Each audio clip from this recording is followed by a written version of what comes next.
మన రాష్ట్రానికి ఎంతో అవసరం. చంద్రబాబు నాయుడు గారి నాయకత్వం, పవన్ కళ్యాణ్ గారి నాయకత్వం మన రాష్ట్రానికి ఎంతో అవసరం. మీరందరూ కూడా మీ నియోజకవర్గాల్లో ఆ నాయకత్వాన్ని బలపరిచే విధంగా ఎక్కడ కూడా పొరపాటు జరగకుండా మన స్థాయిలో మనం కష్టపడితే తప్పకుండా ఆ మంచి ఏదో మన రాష్ట్ర ప్రజలకు అందించే విధంగా మనం ముందుకెళ్ళగలుగుతాం. మాట్లాడాల్సింది చాలా ఉంది. మీరు క్షేత్రస్థాయిలో పర్యటిస్తున్నప్పుడు మాత్రం జనసేన పార్టీలో ఉన్న ప్రతి ఒక్కరిని మీరు ఆహ్వానించండి. వాళ్ళతో కలిసి ముందుకెళ్ళేటట్టు మీరు ఒక ప్రయత్నం చేయండి. మీకు సమస్యల పరిష్కారం కోసం నిరంతరంగా కృషి చేసే నాయకులు, అటువంటి నాయకత్వం జిల్లా స్థాయిలో ఉంది.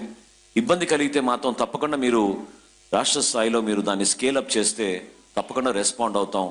అంతేగాని మీరు ప్రతి చిన్న విషయంలో కూడా మనం ఇమీడియట్గా పైకి తీసుకెళ్లాల్సిన అవసరం ఉందని మీరు అనుకుంటే మాత్రం టైం వృధా అయిపోతుందనే భావనతో నేను మీకు ఎక్స్ప్లెయిన్ చేస్తున్నాను.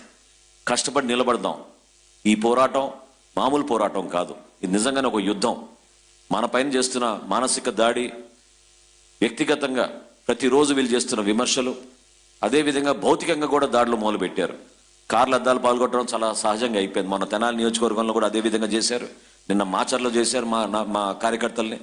ప్రతిరోజు ఏదో విధంగా మనం ఒక అలజడి సృష్టించి వయలెంట్ అట్మాస్ఫియర్ తీసుకురావాలని చేస్తున్న ప్రయత్నాన్ని మనందరం కలిసికట్టుగా ఉంటేనే ఆ బలం ఉంటుంది. అప్పుడు మనం దాన్ని ఎదుర్కోగలుగుతాం. మంచి నాయకత్వం ఉంది మనకి.